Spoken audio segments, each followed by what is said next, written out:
I would say probably most of our fans don't agree with this. Like Fiends defines Chasing Victory for me.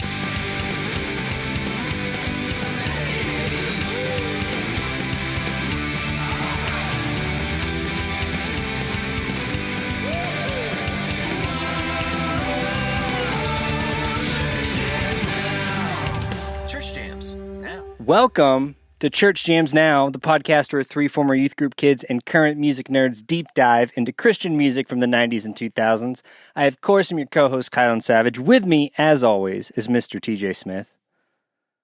Hey, man, I gotta tell you, I'm feeling like a king tonight. I'm so glad we're friends.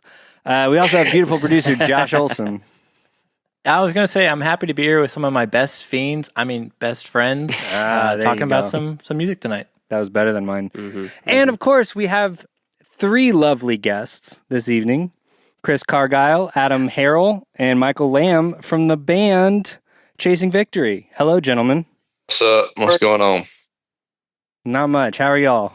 We're going to pretend like we haven't been talking That's for 10 backwards. minutes. Hi. Oh, there we go. Hello. This is Chris. I play guitar. Michael, introduce yourself. So they can match your that, voice Chris. So with... good. I gotcha. Yeah. Smart. We got a pro in the house tonight. He can take Thanks, over my Thomas. job. Yep. Thank you. So I'm Michael. I also play guitar, along with Chris. Nice. And last but not least, And I'm Adam. I do the vocals in Chasing Victory. awesome. Well, gentlemen, we are all here this evening to talk about your album Fiends. I will say, so normally we do origin stories and stuff like that, but we want to get right into the album. So all I want to do up top really fast is, Chris, I want to shout out your interview you did with Jeremy on the Rumors Are True podcast. Got into some really cool stuff in terms of that. So if listeners want more of that, definitely go check that out. Shout out Jeremy. So before we go track by track, I just want to talk to y'all about what was your headspace individually as a band. What were y'all feeling going into recording this record? Please, all at once. Okay. All right. Well, all right. I'll start us off. What were we fit? We were extremely excited. I think I know it was in the fall of 2006. And we had been touring nonstop off our first record. I call this Abandonment. And I guess we started writing on the road.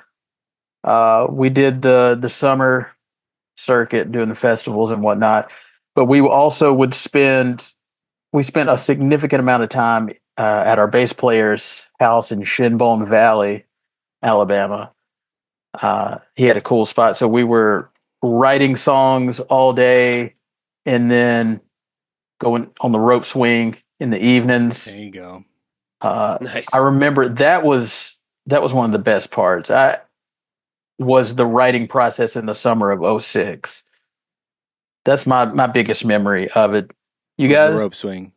The rope swing. Oh my gosh, it was so great. I can tell. I mean, you can tell the influence of the rope swing throughout the record. Thank That you. was something I picked up on. Yeah. If you listen, there's a secret track on there just called Rope Swing. Rope swing. It's really hard to find, but it's in there. It's in there. Pre-gap, yeah. Yeah. It's funny because we have a group chat that we talk all day, every day. I actually have to turn my notifications off to get anything done. With all of us, and the rope swing actually came up today in conversation. There you go. Top of the line. Memorable. Adam, do you remember any of Secret this? member of Chasing Victory. Yeah, man. Rope swing was a big part of Chasing Victory. We would find ourselves looking for rope swings on tour. Like we'd stay at a national park or state park or something, and we'd be like, "You got a rope swing?" Should have put it in your rider. Yeah, it was a We will not grace you with our of us staying presence somewhere. without a rope swing. I'm gonna be honest. I didn't expect us to talk this much about the rope swing. You started like I this. started Welcome to it. Church Jams Now. But in that summer, that was also the summer Adam got married. Oh, wow. So that was significant. He Big got deal. married. We're touring. We had some significant, just like personal stuff happen. in life. I know in Mike's family. Yeah. So how did y'all feel like going from basically like being on the road and the reception you had around your first record? What were sort of your expectations going into this record? I think this one we wanted. I remember us having conversations more about wanting to define ourselves, like find what Chasing Victory was trying to sound like, because we were still pretty young. I mean, I don't think. I mean, might have been 19 or 20 years old, and Chris, you had been in the band for what, maybe 2 years at that point. Yeah. And so Chris had come into writing Abandonment with us like maybe part of the way through the record, if I remember correctly, and then Crutch also had done the same. And so this was the first time that the five of us were in it from the get-go. And of course, Jason didn't write that record with us, but so it was a new dynamic. But we did get to go back into the studio with Nathan Danzler.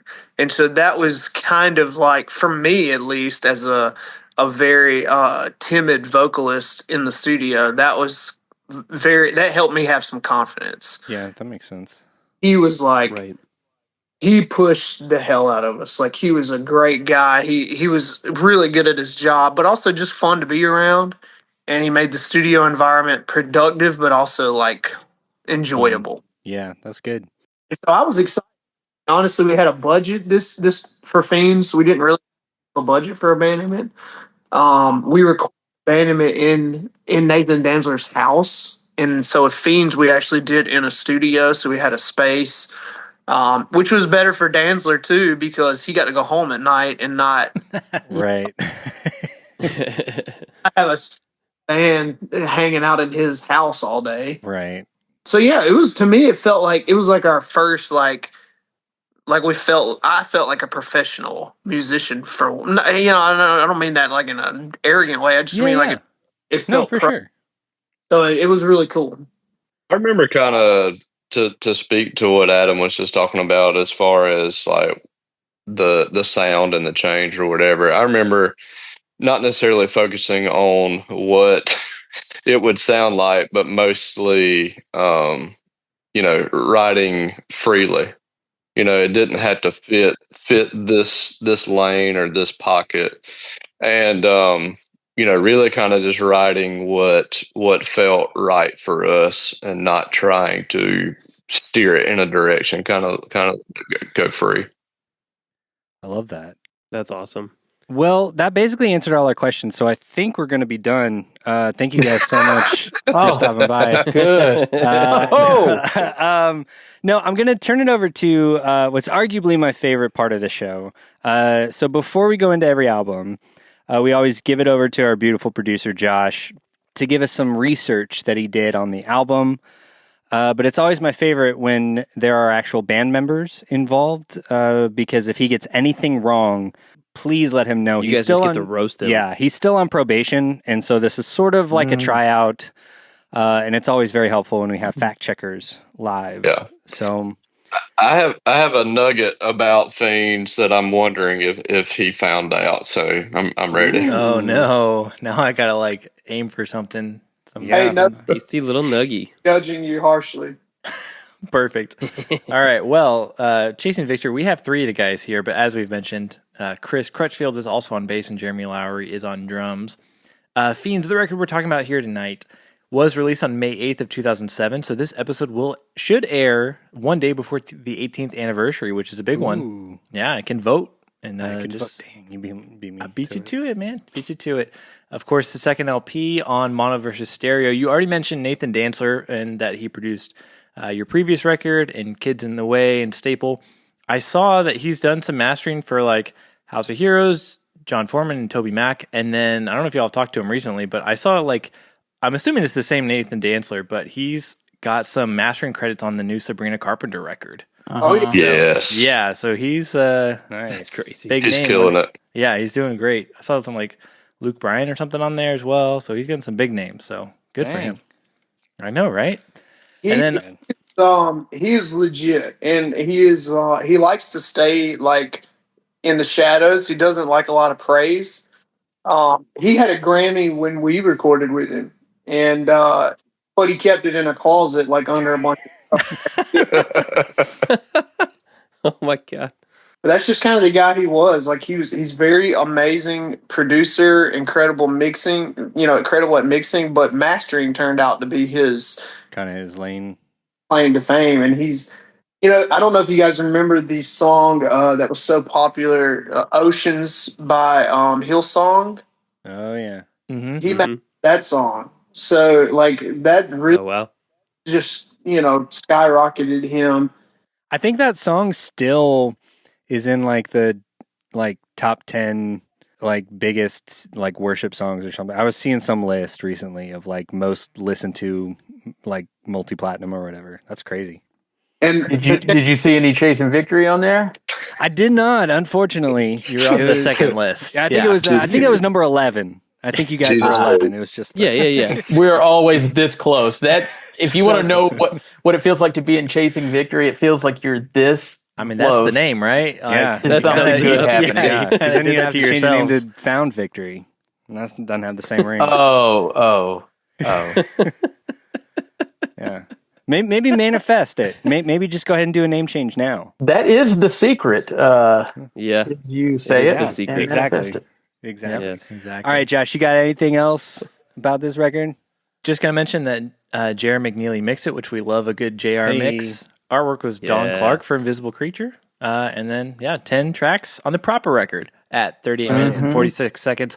This did have, as Chris mentioned, a Best Buy special edition that had 2 extra tracks. I have both of them, the regular and the Best Buy Nice. edition. So, Of course he does. Represent. Of course he does. yep. Okay. Well, I say without further ado, guys, let's get right into track 1 with Chemicals.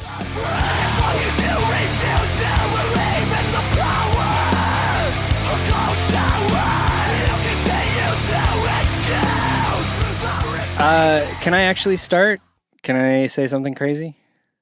Please. Take it. This song was very recently was my introduction to Chasing Victory. Nice. Really? Interesting. Yes. And I was very excited because I think I texted the guys, what did I say? Oh, this is like not horny every time I die. And I was here for it.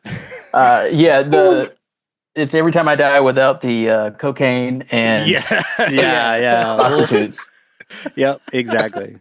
Oh, I just remember I have my kids around here. Sorry. Even though we have church in the name, we do have the Prostitutes. we do have the explicit tag on iTunes. So Okay. So you're covered. yeah, Killer opener, you guys. yes. 10 out of 10. No notes. Mm-hmm. Perfect Woodscape. opener on this track list. Okay. I hope you're not going to submit critiques. I don't know if I'm prepared. Yeah, I would have done this instead. You Yeah, know, yeah, I think no, we it saved starts that off for- strong, and then Yeah. I think it kind of wavers a little bit. We save that it's a for when we little- don't have guests. You gotta join our Patreon to get the after show to get our real thoughts on it. Man, this song sucks. That is my backdoor way into asking what was the sort of conversation around sequencing for this album. Did you guys talk about it at length? Was one person responsible for that? How did y'all go about that? Nah, it was pretty much a joint effort. We pretty much didn't do anything at all ever. Kind of one minded. Gotcha. We always had, every one of us always had a lot of input, which I always thought was good because it kept us creative. But and maybe I'm just making this up in my mind, but I feel like I remember when we were talking about making this one the first song, we were talking about coming out with a punch, a lot like Abandonment, but we enjoyed that this was slower. So, that was one thing we did kind of aim for, if I remember correctly, is that we felt like Abandonment was super high and super fast the whole time. This song gave the dynamic that we were looking for, but also had the punch and grit to go with it. Yeah. Yeah, I think it's a good representation of what the record's going to be and the change Mm. in the sound. Because I think I think it's normally most bands, you have forever to write your first record, but us being so young, and I joined the band like when, Jason Victor was writing that first record, but we were all so young and did not know exactly what we were going to sound like. Right. It was, I mean, it was a surprise. The record for a long time was going to sound a lot different, if I remember correctly. And then I remember we wrote Unrequited Love, Taste of Your Own Medicine, and that really that first top of the record was kind of written last and changed the whole feel of the record. But this was, we wrote constantly on the road, and I think just playing so many shows, getting tighter as a band, really prepared us for thinking outside of maybe the narrow little niche that we were occupying. We purposely wanted to open up the possibility of playing in bigger scenes and hopefully reaching a bigger audience. Well, and it shows that y'all like got to get a lot of reps in on some of this stuff at least, because y'all are locked in, man. I mean, like it's really, really dialed. Not just the parts and like how you guys all sort of play together, but how the songs talk to each other. Well, hey, and I have a question. This is Chris from the band. I'm sorry, but I think this would be useful to talk about because I haven't thought about this since we made the record, and Adam will know the answer to this because each song has two different titles. Yes, I'm so glad you're asking this. Thank you. Been teasing. We had the same question. Okay, so there's two different titles, but the one title is the name of some sort of monster, and you hear that theme throughout the whole record. So I would love to hear again. I've forgotten like how this came about. Chris, you really should take my job. Sorry. Chris, thank you so much for that question. I'll see myself out, y'all. No, I remember. So Brad Moist is he was the A&R director at Mono versus Stereo, and he was the brainchild of Mono versus Stereo. He's the only reason it existed, and that was our record label. And so he was very involved in all of the artists on Mono versus Stereo. So he would come to the studio a couple times a week while we were recording and sit and listen to what we were doing, input about what we wanted to do with artwork, and then the conversation got brought up about a concept for the album. Did we want to have some kind of concept, or was it just kind of a just a random swath of ideas? And I started realizing that there was a lot of similarities in the songs in terms of lyrical content. I said, well, let me think on it and see if we can come up with a concept for the album.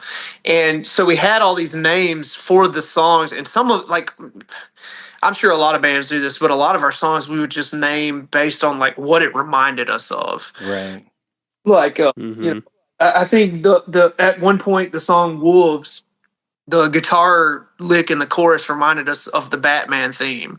Like, it was like there was Awesome. something to it, and so we maybe called it Batman for a while or something like that. It would just be something we would kind of relate it to, and so those names would stick. And then we'd get to playing them live, and we couldn't remember the concept names. So one of the names that we had come up with, but then once we kind of created this concept for the album, that's the way our record label wanted to market the album, which made a lot more sense. I mean, it kind of gave it this theme to the record, but that's how they ended up with two names for each song. And some of the the alternative names are just ridiculous. There's an Arrested Development. Oh yeah, reference. I was gonna ask about that one specifically. Like, is there some kind of inside joke around Job and Mr. Severance, Ben Stiller as Tony Wonder? I think we were all like everything we did was inside jokes. Nobody got. They're so inside they make no sense except to us. I don't and now that you're saying it, I can't even remember some of the names. They don't even make sense to you anymore. The two They that were always so stuck, inside. yeah. The two that always stuck out was Job versus Tony Wonder and Crackle Right Your Teeth Out. Yeah, that's Oh yeah. those are some of the more memorable ones for sure. Yeah. So my question is, how did these titles get out into the world? I don't know, honestly. They're on the back of the CD. Oh, they are. Oh, okay. Yeah.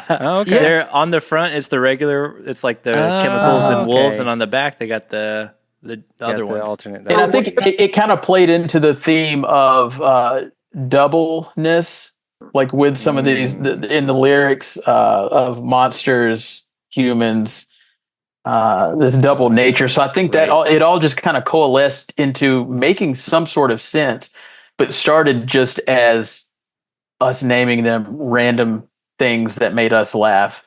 Right. Right. And our label was cool enough to just go along with it and be like, yeah, we'll just throw them on there as tags titles. So That's so good. That's so good. Yeah, no, I knew about this record before Arrested Development. So when Kylan introduced that to me, I was like, oh, the song title makes sense now. Like I never knew what it was. I was like, this is so random, but That's so good. I Gosh, get that's it. incredible. Yep. That's so good. I'm sure you I probably love told that. me that too. I'm sure I did, and you were like, oh, cool. Cool. And then he's like, "Who's chasing victory?" Yeah. We'll revisit this in 15 years. Yeah. Sweet. All right, guys. I'm going to go ahead and move on to track 2, Wolves.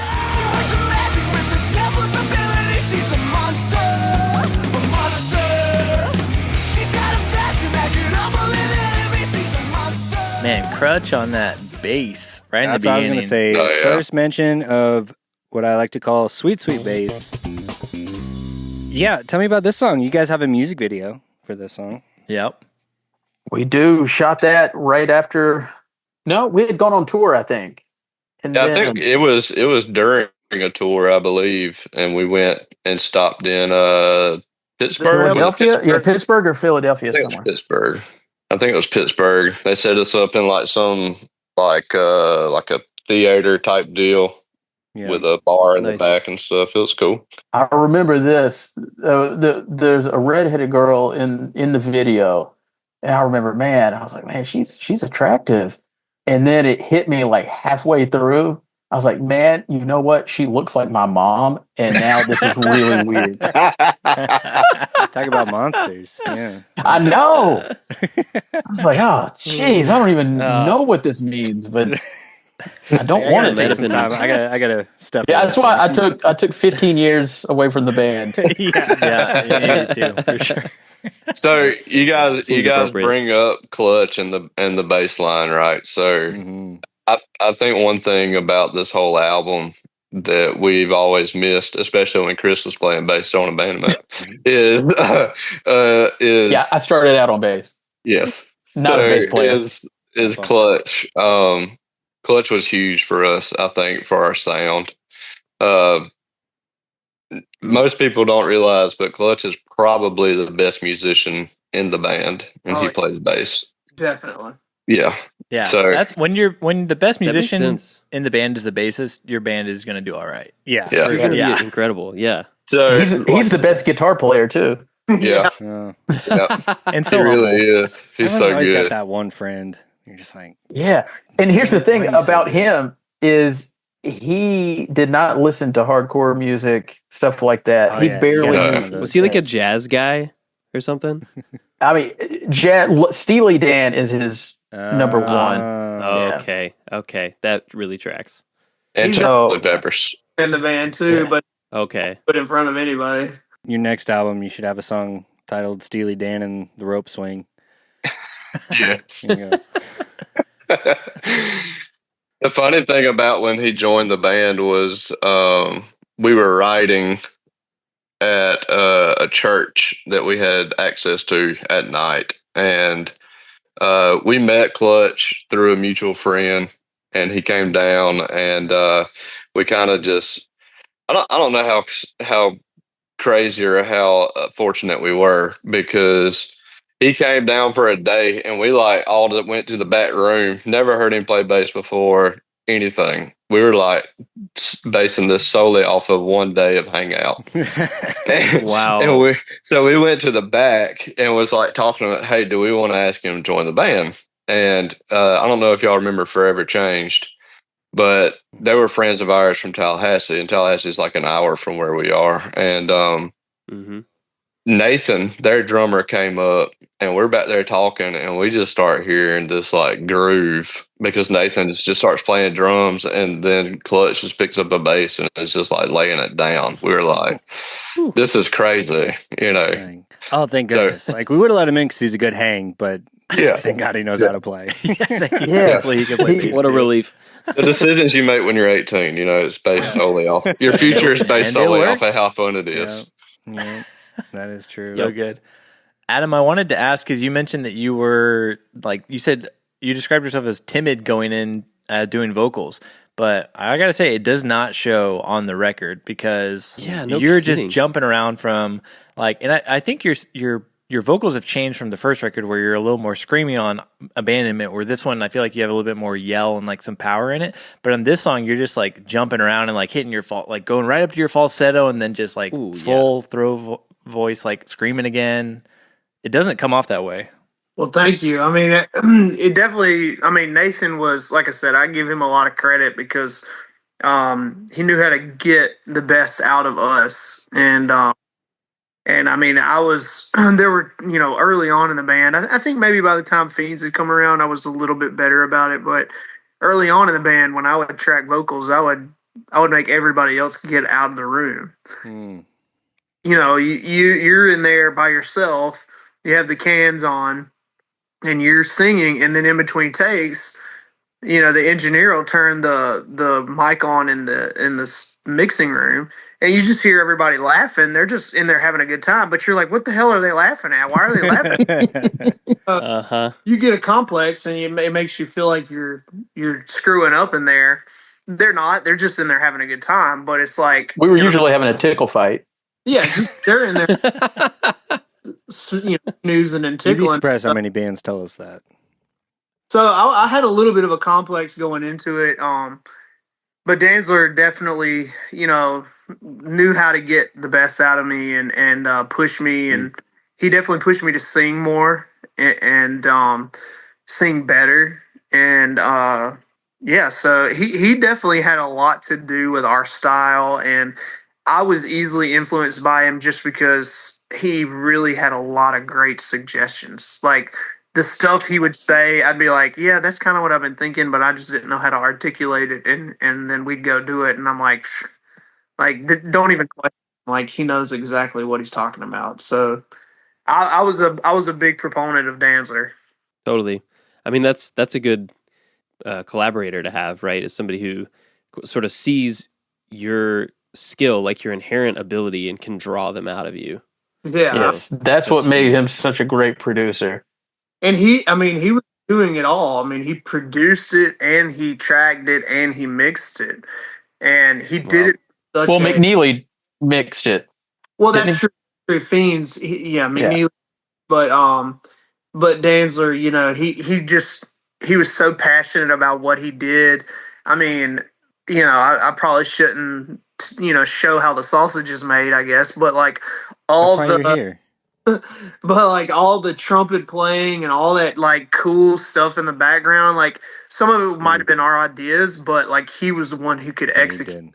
stuff for, and he would have violin players come in, and like he really knew how to get some cool sounds and make our records sound unique, because I mean we were in a genre where a lot of people sounded very similar at the time. For sure. He even challenged me on lyrics and stuff, and I liked it. I didn't mind it. That's cool.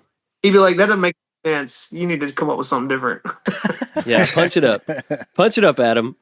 You got this. That's great. That's I so love good. Kylan, I don't know if we're doing favorite songs on this. Oh, yeah. Are we? Because this is my favorite song. It's Oh, it's nice. a classic. Ooh, boy. There you It's so go. good. Yeah, oh yeah, guys. So- We usually do when we get to our favorite song. We all like to shout out. So if y'all have a favorite, let us know too. Yeah. Oh. Oh, I know what I'm doing. I know which one I want. Oh, all right. Nice. All right. And if you match up with any of us, then you win the podcast. So that's great. There we go. Yes. Uh, I get to host an episode? Yeah, no, Exactly. you get my job. That's the prize. So I've been trying to quit for 4 years. So let's move on to track number 3, the titular Fiends.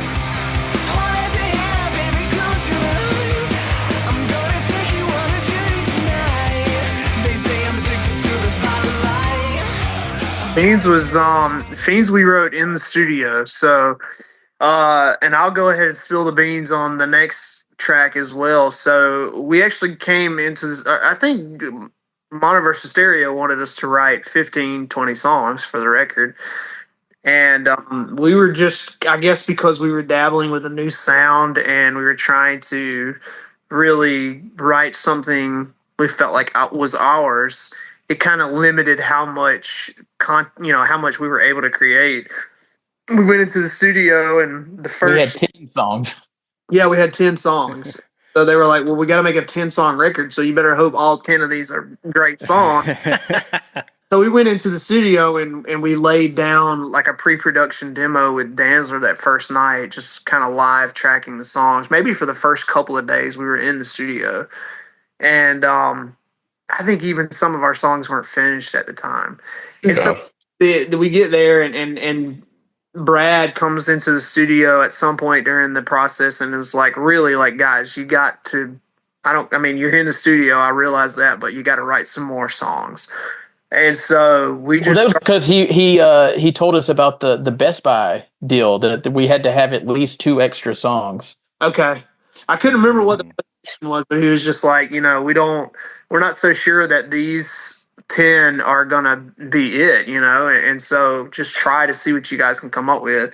And so we actually put Fiends together and Queens. Both of those songs we wrote in the studio, like, as we're tracking everything. And so Wow. Yeah, in hours we wrote both Yeah. of those, I believe. one night, or maybe in a couple of nights, and then we pre-production tracked those, and then Jeremy started laying down the drums. So we didn't have a lot of time to like really let those songs sit, but sometimes that can be a good thing, Yeah. if you just get an idea, just flesh it out as quick as you can and let it be what it's be. So those turned out to be, really big songs on the record. And Fiends today is still one of my favorites. I have a hard time going back and listening to our music just because of my hatred for my own voice. But I love that song, Fiends. It's one of my favorites. Well, it- so do I, it Adam. became the title 'cause track, It is yeah. my absolute favorite on this album. It's a great Oh, pick. nice. No, it's a little basic to pick like the title track. If it but weren't for Wolves, this song would be mine as rips. well. Yeah. Yeah. So this was the little nugget that that I was wondering if Josh was going to uncover that Adam sort of Okay. started on. So we went into the studio with 10 and we decided we needed 12. And so we tossed It was around. decided for us. Yes, yeah. I do talked- know this actually because we Chris, I tossed think, shared it around with that. me. Yeah, we tossed around the idea of Black Dog by Led Zeppelin Yeah. and also Mississippi Queen. Mm. And Oh, we were that's like- great. And we actually practiced them sort of and messed around with them, and I thought they were freaking cool. Or they could have been cool. And then we were like, well, we don't want to do covers. We're not playing covers. So we wound up with Fiends and Queens, which happened to be track 3 and track 4 that were like I done love it. right there on the spot.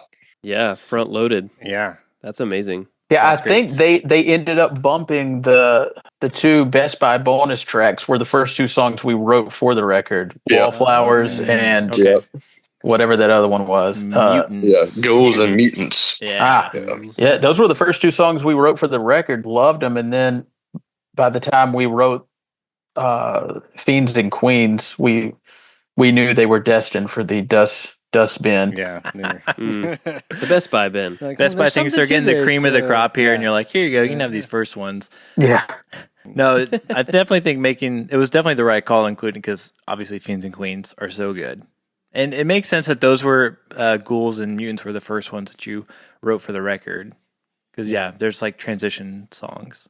Yeah. Mhm. Didn't really fit the vibe of the record. We liked the songs still, but there was something about the other 10 that like they all had like, Gelled. a cohesive element to them that made them feel the same. And those two I think we wrote those pretty early on in the writing process. And we had even been touring on I think Wallflowers, we were already Wallflowers, yeah. part of it because it was a fun live song to play. Was it before this record or after this record that y'all toured with Project 86? Before, Okay. while we were writing it, it was. I think that was in like March of 06, sometime around there. Okay, gotcha. This is such like a specific thing, but it's so funny that the other alternate title for this song is "Selling Out Ain't Easy," and then on Rival Factions, which came out a month after this record did, they have like on the artwork it says "Selling Out Is Easy" on there. So I love that like within a month you all both had like separate sayings on the same Echoing thing. each other. Yeah. Old Wow. Andrew, old Yeah. Schwab. He's like, oh, I like that, but I think it is easy, guys. So I'm gonna. I'm gonna switch it up. Well, they had more success than us, so I'll let him. I'll take his word. Well, there's Josh's hard-hitting journalism that he's well known for. on This is show. just a fact You're that I've probably the known only about person that knows since that, Josh. 2007, and I'm just glad I get to talk about it with the guys. You know. That's great. Thank you. Yeah. But Also, I Project just gotta 86. say- Oh, go ahead. Sorry. Oh no, you please, Chris. Oh, well, I was just Go going on. to say, I mean, we all grew up listening to Project 86. So doing that tour was amazing. That was a dream come true. I know for me. So it didn't line up with the adage of never meet your heroes, Chris. It actually No, refuted that it did claim. not. It did not. Yeah, thankfully not. Was Alex still touring with them then, or did they have another drummer? I think it was Alex. Okay, so that might have been like one of his last tours with the band. Was he a bald guy? Yep. Yeah, that was Alex. Yeah, he was a cool guy. That's OG I can't- lineup. We've already talked about it a little bit, but I just want to go ahead and bring up track 4, Queens, and then we can keep talking. Sorry trying to to move take us- us move us derail forward. us on Project 86. I've got the keys to your heart, and I'm coming inside. And you're never gonna stop me. So another thing about Project 80, I'm just kidding. Let's keep it going. Keep it going. So I have a question for Chris and Michael. What is y'all's process writing guitar lines and stuff together? Mm. Like, does someone usually just come up with an idea? You guys just start riffing together, or One thing that we are very fortunate is that Adam does a ton of writing as well. Actually, I probably do the least amount of writing, but what winds up happening usually is somebody have a riff or like, hey, I've been playing this is cool. This is how I do it, and it eventually like morphs into something.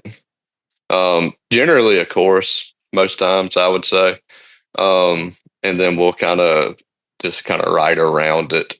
I think I believe that Chasing Victory's choruses are typically pretty big, which I love. Yeah. I mean, you get the hook and then you get the wall, right? So I enjoy that, but I think that the way we write is a product of how we write. Back then, when we wrote Queens, I think somebody brought a chorus in. I think it was that one.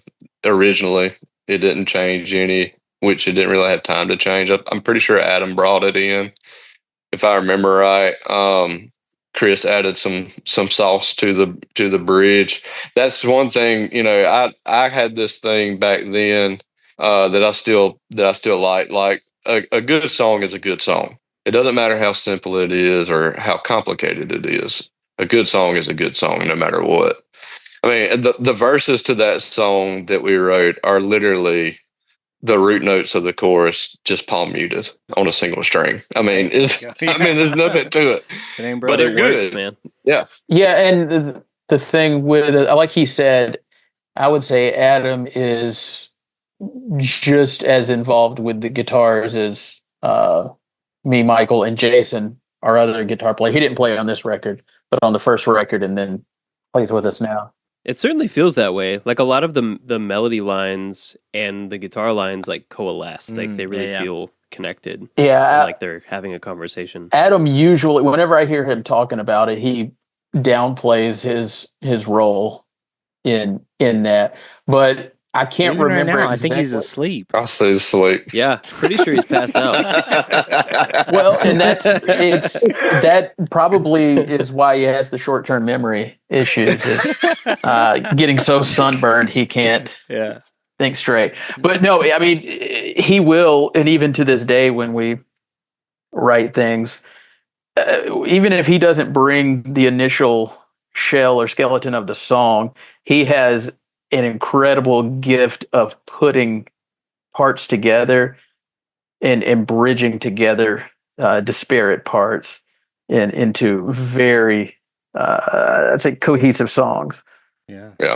Yeah, well, I mean, I think the song is a great example because you have like the big chords for "I've Got the Keys to Your Heart" coming inside, like the vocal stop, and then the guitar line like kind of takes his vocal part from there. It's like okay, switching over to guitar. So the interplay is very good between the two of them. Yeah, and when we always, as far as like who does lead or is doing rhythm or what, that we alternate that just based on whoever brings in, like say maybe more of a rhythm part, the other person will come up with a lead. Yeah. That's cool. That's cool. I like That's that. cool. There's a record I've been listening to that I would like to talk to you about, Kylan. Oh yeah? What is it? I'm Yeah. genuinely curious. I know I haven't briefed you on this at all. so Not this at all. is I love this. in the moment. Uh-huh. I did text you and TJ about it. Not much about it though, but I did ask if you guys listened to Deep Sea Diver. I am fully unaware of Deep Sea Diver. Okay, all right. Well, they just had a new record come out called Billboard Heart, and I dare say it's pretty good. I've been enjoying it. And what more, you can buy the CD or the beautiful pink vinyl. I'm looking. The vinyl is so pretty. I know. I think love a and pink vinyl. I know it matches the artwork too, which I think was done by Jordan Butcher. Oh, cool. Yeah, love it whenever the vinyl matches the album cover and the vibe of it. But you can 100%. pick that up at our sponsor on colliderecords.com. Whoa, what? Oh, yeah. Oh, Yes. yeah. How do you do that? Well, you use your fingers to go to colliderecords.com. You're checking out, and then before you hit purchase, put in our little promo code. Wait, we have a promo code? Oh, do we, Kylan? It's Church Jams Now, all one word, and you will receive, if you do it correctly, you will receive 20% off your first order. Wow. Is it all uppercase or all lowercase? You know, I think either works. I don't. That is rad. I don't know. Sorry, If I had one to doesn't derail work- it just a little bit. This ad felt a little too tight. Yeah, it's a little too scripted. I don't know. I think either works. But if one doesn't Sweet. work, try it the other way. Try the other way. And then let us know. It's been a while since I've used it, so I don't know. that's true. But you know what? It does work. I can confirm. I have used it Nice. for purchases before. So you do that, you get 20% off your first purchase. Yeah, your first So purchase. you could ostensibly get the CD and the vinyl because You could. depending on how big of a physical media person you are, bundle those together and get 20% off the whole thing. Her last record too is on there in Seafoam Green. I saw that. You gotta get that. So If you're getting the pink vinyl, you gotta get the other You record with have the to get seafoam that. green vinyl. no pink and Seafoam Green. Come on, that's like a perfect combo right there. It really is. It really Every is. record collection needs it. So if you've never heard of Deep Sea Diver, this is the perfect opportunity. Yep. To Don't get into listen them. to it until it's on your turntable from colliderecords.com. I might actually do that. That Could be sounds fun. like something I would do because I don't know them at all, but that I love that concept. Yeah. So if you go to colliderecords.com and fill up your cart and at checkout use promo code ChurchJamesNow, you get 20% off your entire first purchase. So let's deep sea dive back into the show. Adam, I've never known if the lyrics to this song and the chorus are sweet or threatening. I've got the keys to your heart and I'm coming inside. Yeah. This Yeah, is pre settle it. Me Too. Settle it for us. It's got a little Me Too vibe to it for sure. I think I just got married, and there was definitely a passionate side to that song, and I'm kind of a hopeless romantic. I met my wife at a very young age, and we dated for a while, and then I didn't really date. I dated seriously in high school. I never had like a lot of like flippant relationships, and so like I've always been that way about it. So I was just very passionate about my relationship, and I was like, let's just let's do. Nathan kind of encouraged me like write something that you're passionate about, and I just got married, so sexual things were definitely a topic of the album, and I felt like we, Chasing Victory, we try to do things tongue in cheek. So like we can take a serious subject, but like have fun with it, and like it doesn't have to be Right. too serious or like pretentious or anything. We can just kind of like like the song Chemicals is kind of about like going through manhood and boyhood and the temptations, and temptation was definitely a part of the album a lot. And I even noticed this, like this became a theme of the album, is like I was in a band, I was a singer of a band, and you would think you get a lot of attention from females, but I didn't at the time. And then when I got married, it was like suddenly I was getting all this attention, and so that felt like Get temptation. off the vibe. And so yeah, I mean, those things became a passionate side. I mean, a part of the lyrical content. Certainly, we've joked about Queens having double entendres at times in the lyrics. I don't know if it was intentional or unintentional. I will say that song was thrown together very quickly. And so maybe some time to sit and think about what those lyrics might mean to other people. I didn't have a lot of time to do. But I think that kind of makes it interesting, like that kind of just putting it out there raw and letting it be what it's going to be. People are going to interpret it any way they want anyway. So like Right. it kind of made the song a little provocative unintentionally. I didn't necessarily set out to do that. You didn't mean to write a horny song. You're just a horny boy writing a song. Yeah. It is what it is. Yeah, that subconscious stuff kind of bubbles up, right? And like you don't analyze it in the moment. You're just writing and you're just kind of feeling it. So You're just writing, and all of a later- sudden you realize you got a boner, and you just run with it. Hey, we all been there. Just pops up out of nowhere. Gosh. Track 5, Carnies. Great segue, Kylan. Thank you. 10 out of 10.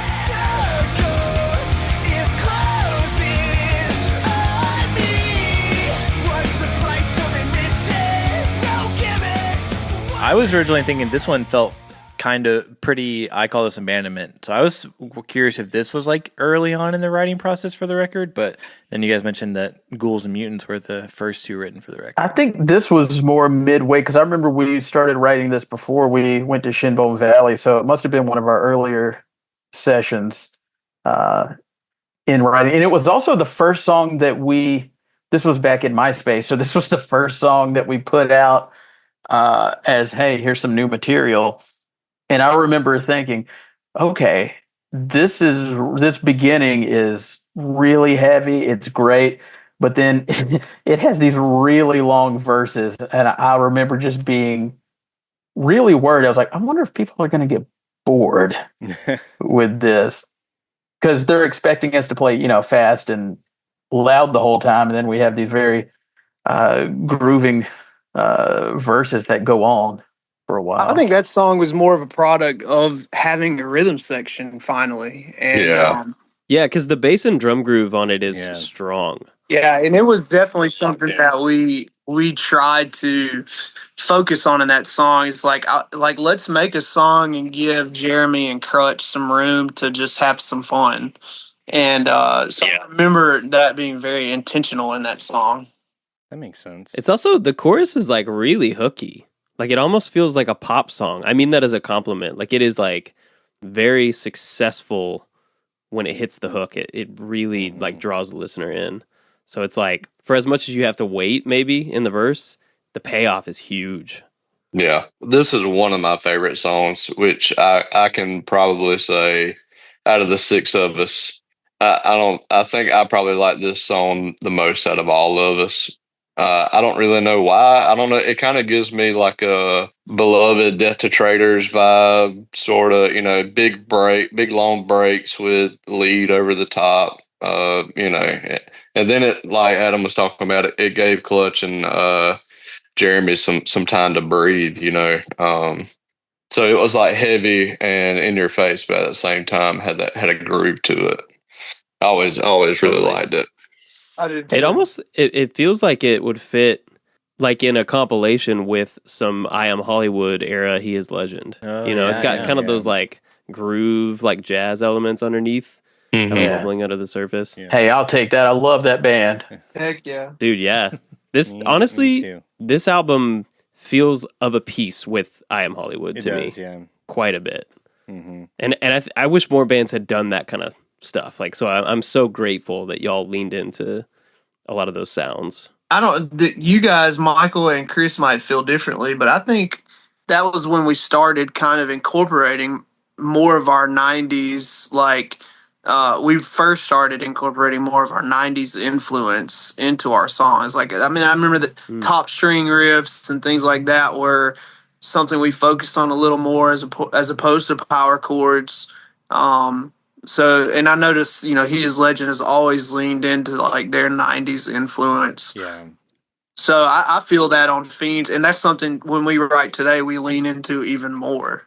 I love hearing that's like still a big part of your kind of influence. Yes, we are all one band that's always a big influence is Stone Temple Pilots for us. Yeah. Oh, nice. Makes sense. That's cool. Well, I'm just waiting for the Bare Naked Ladies track that you guys come out with. Oh, Wait, wait, wow. Yeah, I'm here for it. All right, so moving on to the next track. I need some help pronouncing this. What's the next track? Janus. I don't even remember. Yanni? Janice. Janice. That's what I thought, but then I was like, I don't want to. And then I realized you guys were Southern boys too, so that made the most sense. I was trying to figure out what the next track was.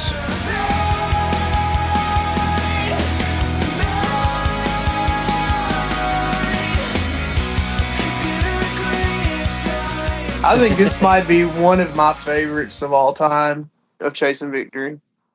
Oh man, yes. I will say this one always. Well, I remember when we were writing it, I was very in mind of like Circa Survive, Yeah. Mars Volta, Okay. bands like that. That I guess were really kind of getting my creativity going and wanting to kind of channel some of that. This is another one that Clutch and Jeremy kind of got the groove on. It's real groovy. Which is like, it comes at a really good point in the record too, I feel like. Like you start out real high energy. And it's not like it drops in energy, but I feel like it has sort of space to breathe. No, it has like murky areas right in the middle. Yeah. Yeah. You get to traverse. I think this song is important. Like, to me, like, this showed a side of us that we wanted to try to capture on Abandonment, but vocally, I don't think I was mature enough to do it. And the guys were writing, like, I think about that song on Abandonment, First Steps to Recovery. Musically, going back and listening to that song, it kind of blows me away that we wrote that at like 17, 18 years old. I listened to some of Jason's guitar parts on that song, but vocally, I feel like I did not match the same energy as they did on musically. And so this one, I feel like vocally, I was able to match, more of that. I guess you'd call it more of a ballad for our style of music, but we all, most of us are pretty big Deftones fans, and so this keeps that like kind of eerie ballad feel. I felt very good after this song because when we first wrote this song, I was just like, man, I love the vibe of it, but I'm not liking anything that I'm doing. And so after we finally got this song tracked and I got to listen to, Danzler pushing me to do all these different harmonies and stuff like that, I was like, man, like, we could kind of do like a lot of different stuff if we wanted to, if we just really sat down and tried to figure it out. So this song was kind of a turning point for me. That's Personally. cool. That makes sense. I like that. Right. I would say, like, for whatever reason, some songs just kind of grab you. For whatever reason, for me, this song kind of grabs my emotions. I mean, I love the vocal melody in the verses and the big chorus. Yes. And it's got the breakdown or whatever you want to call it at the end, but it's not. It's in there, but the way that the melodies and the vocals and the music morph into that, it doesn't sound like a song that it's got a breakdown ending for the sake of having a breakdown ending. Yeah. Right. Which happens. when it hits, it's like Yeah. Feels earned. you really Yes. need it. Yeah, right. Yeah. All on this record, there's been like little moments where I feel like you guys kind of get like spooky light, where like little spooky like elements will come in. But this is the one where you kind of like have those like vocal, I don't know, utterances or whatever at 2:30, Yeah. where that one like you start to get, it's like a little unsettling, but in like a cool way. Yes. Yeah, all the like the underneath the vocals. What was like the kind of like the thought behind doing that? Because you do it on Zombies, which makes sense for a song about zombies. But what about it like on this song? I think we were drawing a lot of influence from Muse at the time.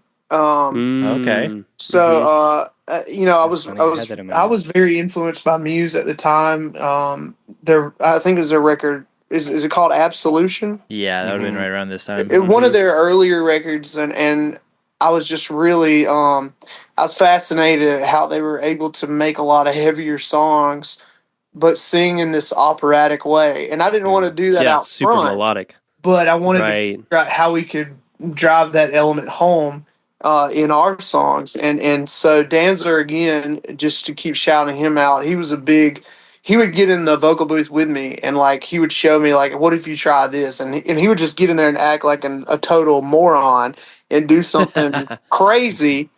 And then, but it would Translate. yeah, it would motivate me to do the same thing or try something, get outside the box. And so he was always coming up with cool ideas like that, or he knew how to get it out of me. He's like, "What are you thinking? Like this needs something. It's just so plain right now. What are you thinking for background vocals?" And so we would just try stuff. Nice. That's And cool. so he was incredible at that kind of thing. And I think on Abandonment, he did a lot of it after we left the studio. But on this one, he's like, no, he's like, you guys are going to do it this I'll time. do it. Yeah. He I'll say pushed a lot of it. Yeah, the verses on this song, to kind of go back to that eerie, kind of feeling you were talking about, Josh, is that the verses on this song, for whatever reason, have always reminded me of Pink Floyd. I don't know if it's because he's talking about clocks and all that stuff, but we've all have also always liked Dark Side of the Moon, obviously. Go. That makes sense. Right. And so it's always, I don't know, it feels like it kind of pays homage to that kind of Yeah, that makes sense. I like that. melody. Sweet. That's cool. I've always wondered, this is the only one that doesn't have like a plural name, because we have like carnies, zombies, brides, and then No, it's Janus? multiple. It's multiple Is Janus. there, is there multiple Janus? Janice, one- it's- Genesis. That's just Janus. Thank you, It's Michael. multiple Janus. Thank you for Okay, that. thanks for we have lots of deers as No, I think it was because Janus is a two-faced god. So Okay, so that's where the duality Plurality. is coming in. Mm. Okay. in the name, All right, I like or that. the duality rather. There you go. Right. I like that. Okay, so it's inferred. You got to know a little bit more to be like, no, it still works. Yeah. Trust us. Yeah. be Love that. smart. Gotta be smart. Gotta have some Criterion films in your collection. That's a deep cut. Let's move on to track number 7. Zombies. I can taste it.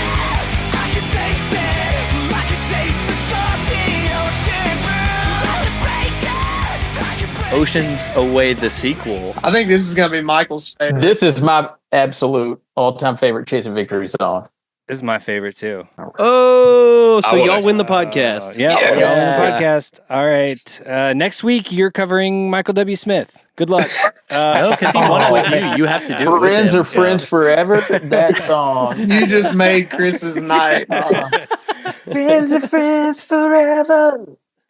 I think we Come do on. have Michael W. Smith on the schedule soon, right, Josh? Yep, later this year. Yep. Yeah. Nice.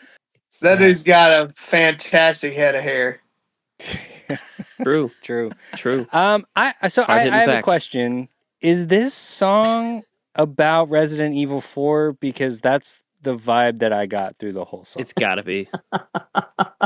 Dude, it's Evil Dead crazy that you something. said that because no, it's not. But I played a ton of Resident Evil 4 when we were recording Fiends. Yes. Well, I was thinking like God. So maybe it Resident- is. Maybe it is some. It's bubbling up, man. Resident Evil 4, A Guitar Hero was Well, always and this it's record. it's a sequel to the first song off of our first record, Oceans Away, Mm-hmm. which already had to do with pirates, monsters, kind of thing.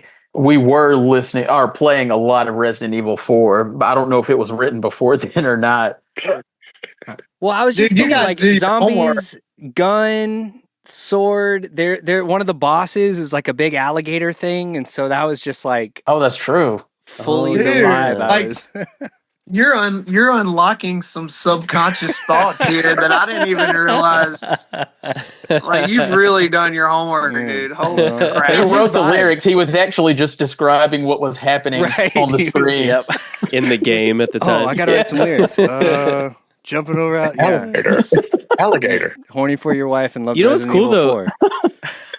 It totally works because it's like, again, it sort of feels connected to like some of the subject matter in I Am Hollywood. Like we've talked a lot about like the fantasy and fairy tale elements that sometimes make their Right. way into albums and how cool that is. And you guys have nailed it on that level, regardless of what inspired it. Right. The song, in the world of the song, it really like paints a picture and it works.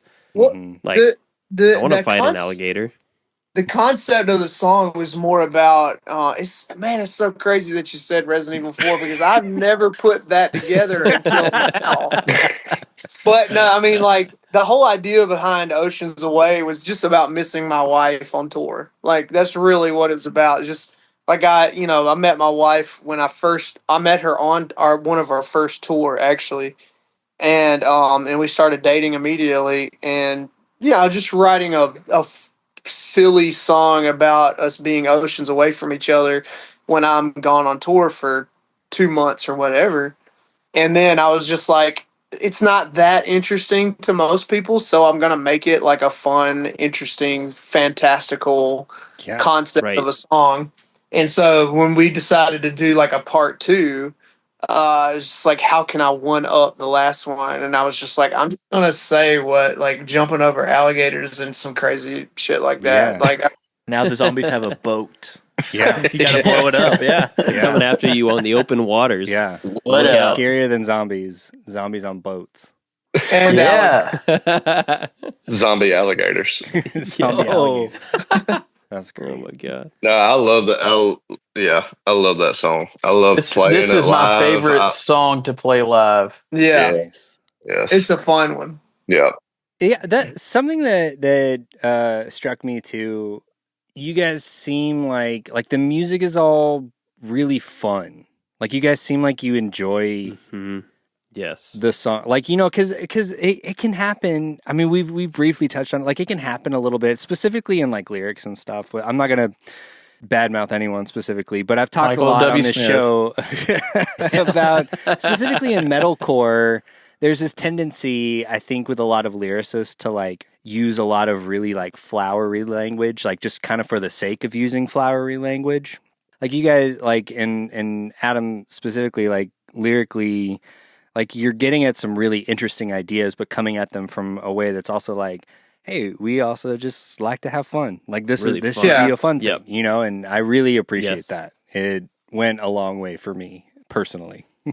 Well, thank you, and I'm glad that translates because I do think abandonment. I covered some heavier concepts that were very personal, and then I kind of regretted it afterwards because I'm like, that's forever printed, and like, maybe I won't feel the same way about these things. And I was a little too honest, maybe, in some of those songs about some of my relationships with people, and so this was kind of a way, I think, doing the concept record, but then also like adding more tongue in cheek and having more fun with it was like a way for us to cover, quasi serious subject matter, but Right. not do it in Yeah. such heavy handed way Right. where it's still approachable. Like, I mean, again, you're I always touching go on back it, but to you're couching it in chemicals. some fun stuff.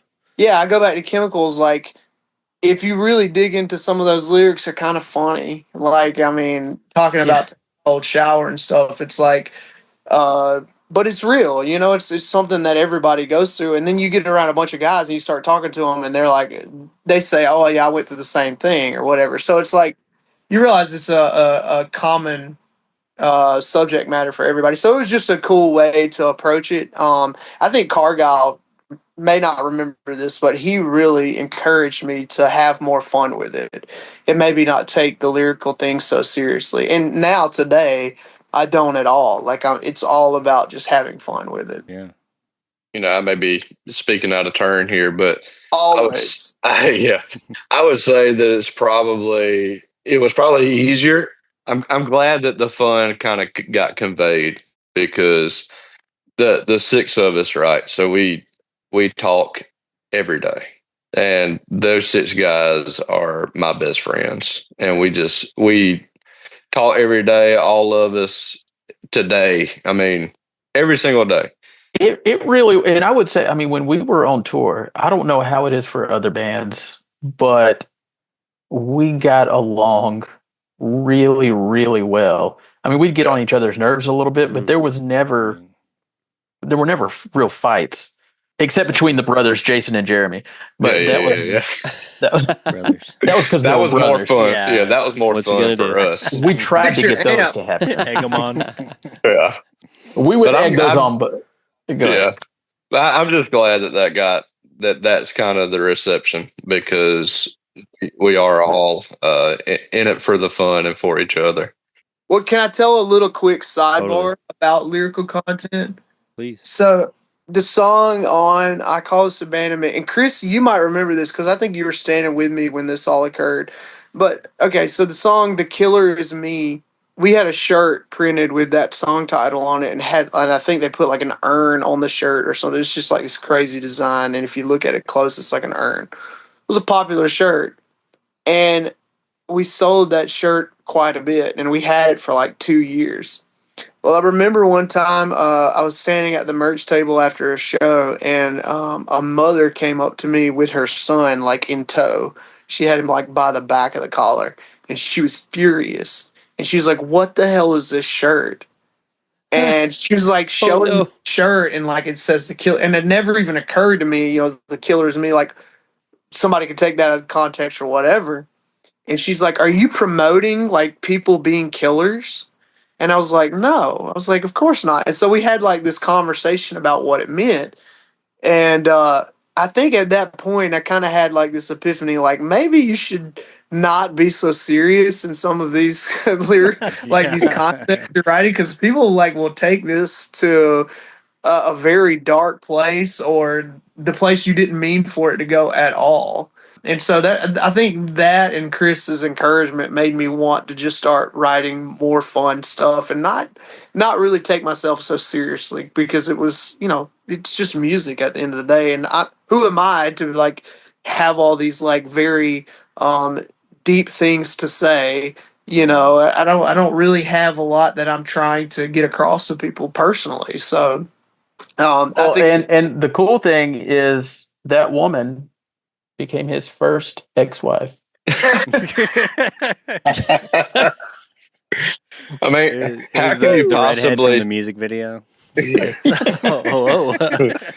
Mom, how could you possibly take jumping over alligators with detonators in your pocket out of context? Right. I don't know. You'd be Definitely surprised. Tune into our Patreon where we go line by line. Guys, let's move on to track number 8, Brides.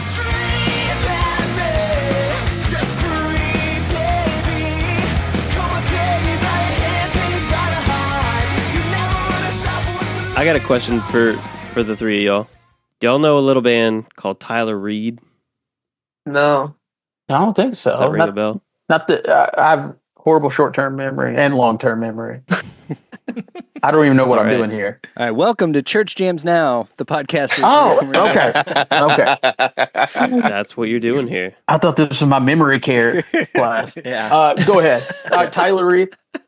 No, they're I believe I want to say they're from Baton Rouge, but they're just a great kind of southern rock band. Shreveport, I'm sorry. They're from Shreveport, and they have a lot of elements in their sound that this album also encapsulated. And so again, not to be a broken record, but like there's a few albums that came out around the time the Fiends came out that really hit for me, and this is like, you know, Fiends is kind of top of the list. That really encapsulated a sound. We have had friends of the show from The Wedding come on and talk about their music, and we lovingly call it fake heavy. You guys are like real heavy, but like they're in that group, just kind of like riffy. A lot of like breakdown choruses and just shreddy goodness. And this song to me could almost be a Tyler Reed song. Like they wish they wrote this song is what I'm trying to tell you guys. But it rules. And I think it's like probably my second favorite on the back half of this album, which is a big deal because this album is stacked. Because it's stacked and it's hard. Like I got to make a lot of tough decisions. Well, thank you. I do remember, I still have it just burned in my memory, like when Adam brought this to at least like some of the main riffs of it to the band. I think this is another one that's pretty explicit about, you know, his new marriage, his love of Katie, who is an awesome woman. And so, I mean, she's been some part of the band since, you know, the very beginning, and they ended up getting married. And this was definitely, I feel like a very love heavy song that it never branches into the melodramatic or the you know, kind of Lifetime movie kind of like saccharine. Right. Yes. Yeah. Thank you. Hey, good word. Yeah, thank you. So I love this. I love this song. We've only played it live maybe 2 or 3 times, but it's one of my favorites on the record. That's good. Yeah, it's really good. Who's doing the guitar solo on this one? Oh, that was first me. Guitar solo record.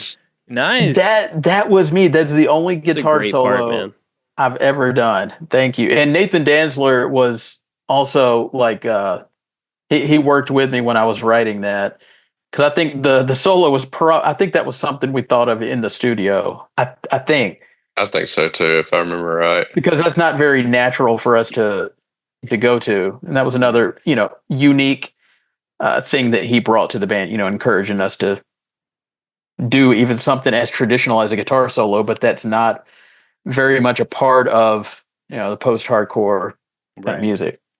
But it really works, man. Yeah. No, yeah, especially like so late in the record too. Like, here's a little guitar solo track. Yeah, Like a little treat.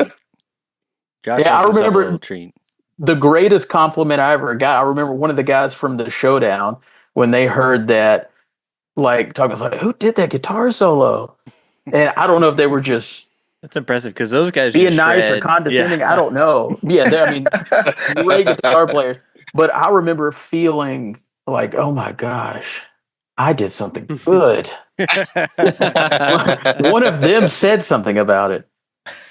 That's great.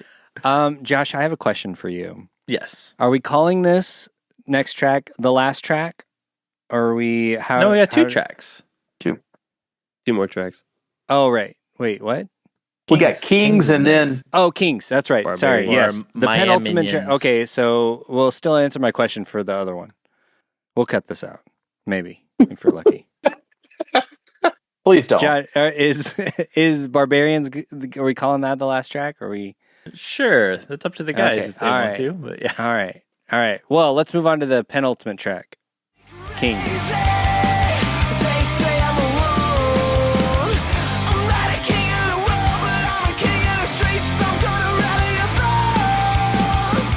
This song was, the lyrics are based on an incident in Miami, Florida. Tell us everything. I was like, lyrically, this song has a lot going on that I have many questions on. This one and Barbarians. Oh yeah, they're a carryover of the Barbarians is a carryover of Kings. Kings might be. It's like the most underrated song. Yes, I agree. Yeah, it's my favorite on the back half of the album that I was referencing a second ago. Yeah, this is it. We've arrived. Whenever we're like, hook. whenever we're putting a set list together to play a show, like since 2007, if they're ever like, "Oh, you guys can play for an hour," and we've got like a 45-minute set, Kings is usually the first song we all go to. Like, all right, we're bringing that one into because it's such a fun live song. But we did stick it so far back on the record that I feel like it got like even even you just tried to skip it and say like it feels that way but I think if we put it a little further up on the record, maybe it would have gotten a little more attention because I feel like it was a very strong that's what I love about it, though. I literally have in my notes Yes. that this could be a side A song, but I love that it's like the second to last song to carry you home. Like you think things are winding down, and then boom, Kings happens. Totally agree. Hey, Adam, do you remember the story of what happened in please. Miami? Yeah, Yeah, tell I'll try to paraphrase it a little bit, but essentially, like I remember it from my perspective, but I remember us playing maybe one show ever in Miami, and It sucked. and yeah, Where was it? it was in like a disco somewhere. I mean, velvet walls, and it was just weird. Homeless And people it was- everywhere outside. Yeah, it was kind of like the Skid Row of Miami. There was just homeless people everywhere, and we felt I think we were probably very burned out at that leg of the tour. The show was terrible, and we were just not having a great time in Miami. And on top of it, Crutch got like assaulted by a crazy homeless person because we actually interacted with homeless people a lot because we were always playing downtown areas and they'd like want to come offer to like, hey, we'll help you take your equipment inside and stuff. And so it was not uncommon for us to interact with people all the time, but like this one was like, this person was very mentally ill or strung out or something, and they like I believe they pulled like a box cutter out on Yeah. Crutch. Yeah. And it was when Crutch came back to the van. Crutch he has a unique way sometimes of communicating things, and I remember him telling me, and my first reaction was to laugh because I thought he was joking, but he was like sincerely traumatized, and No. and I immediately felt like such a butthole, but yeah, it was this. I think like we started talking about like all these interactions we had with different people on the road, and so I kind of wanted to write these like stories about these people who are living in those situations, but like that's their life. Like they're not looking to get off the street. Like this is where they're going to be because of their situation, and it wasn't a slight towards them. I just thought it was interesting. Like to me, interacting with those people, I was like this is their life. Like they live like this every day and probably have for decades, and they're just used to it. Like they can't probably imagine changing what they're doing at this point. So that was just a unique. I was 20 years old, a small town like naive kid, and suddenly I'm touring and interacting with all these people. So to me, it was just interesting. That's just really all it was. Did I tell the story right, Chris? I don't remember. Yeah. That's what I remember. And that homeless man became Adam's second ex-wife. That's right. I'm sensing a That's the theme part you here. forgot, Yeah. Adam. Yeah. He really embraces the muse concept. Oh my gosh. Well, This guy. Well, it was in a bad enough part of town that I remember it pretty vividly because we were touring with Flee the Scene, and they had a girl bass player. She did vocals too, right? Yeah.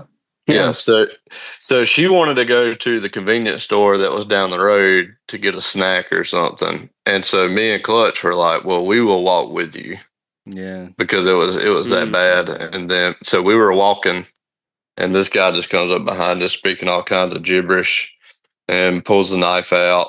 And Clutch basically just had a standoff with him. And he eventually moved along. We played the show. We pack up. Everything is done or whatever. We're leaving. And we're driving down the side road. And I'm like, that's the guy that pulled the knife. And as we passed, he picks up his bicycle and throws it at the van. Yeah. It was like, what in the world? Yeah. That's Yeah. And see, I'm like, you guys know how like Daniel Day-Lewis likes to like really get into character for his movies. Mhm. Uh-huh. I'm the same way. Like I like when I write a song, like I want to get in there and I want to really know. So you I really just- jumped over alligators in Miami. Yeah, get in there. You want to man. know what it is to Live throw with a the bike at a homeless. van. That's right. That's wild. Well, okay, so crazy. the next track was originally, right, the original last track of the album. Technically, yeah, on the proper. Oh, record. yeah, the album Yeah. proper. The Yeah, album yeah. proper. Well, track 10, Barbarian. And I've got the remedy for you. Throw out those medicines you know. It seemed to me, I was like, this had to, like, when y'all wrote this, did you write this like knowing this was going to be like the final song? It just feels like it is intentionally It has written some for that finality. purpose. Yeah. I yeah. can't remember, but I do remember like how soon into it. But I do think we had an idea that this would be either right smack in the middle or the end. This song Yeah. scratched my cave-in itch.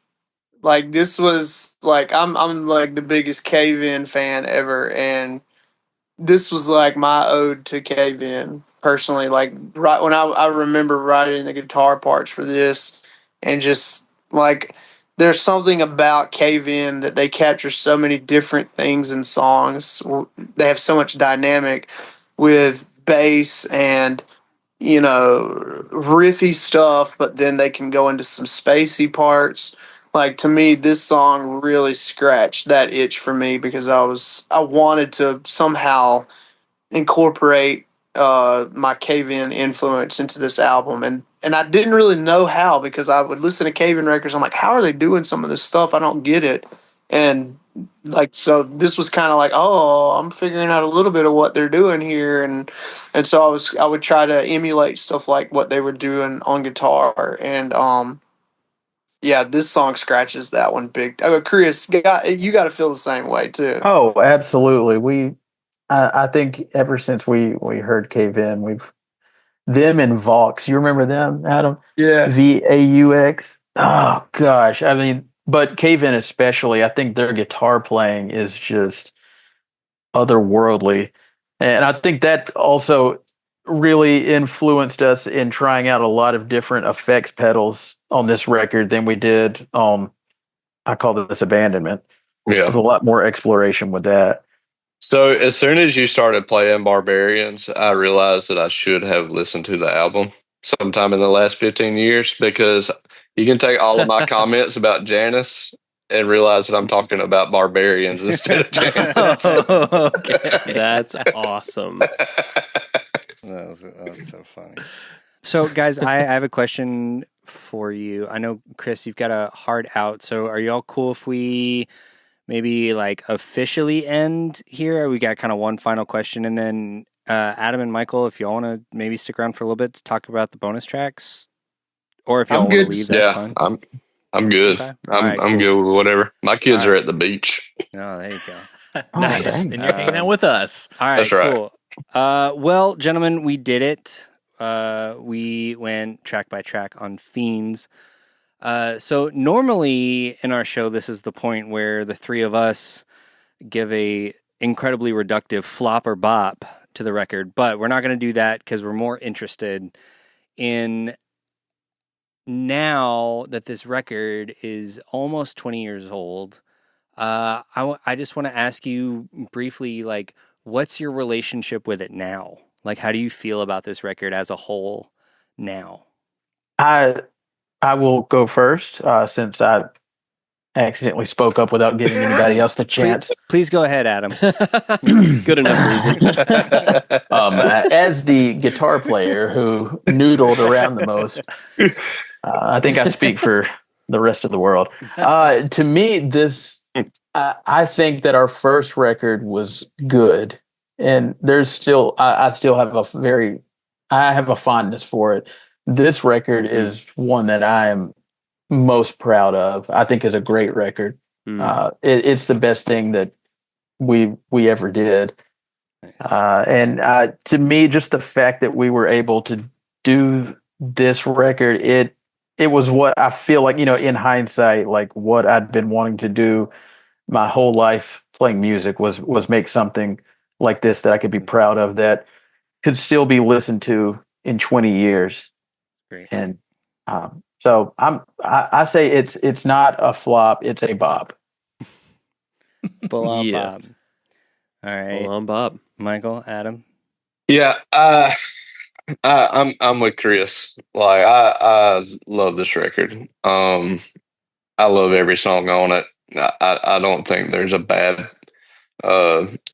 spot on it. Just and that that may just be me being interested in my own creations with my best friends, but uh, it's 20 years old almost, and we're sitting here talking about it today.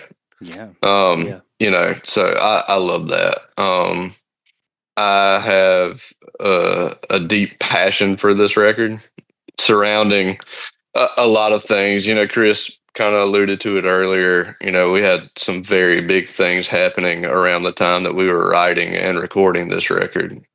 My dad died a couple months before we had written this record or recorded this record, about 5 or 6 months before we recorded this record. And he was a huge part of our band. A month later, Adam gets married. The day after that, I go on my first date with my only wife, my current wife. Chris is gonna be telling stories about you.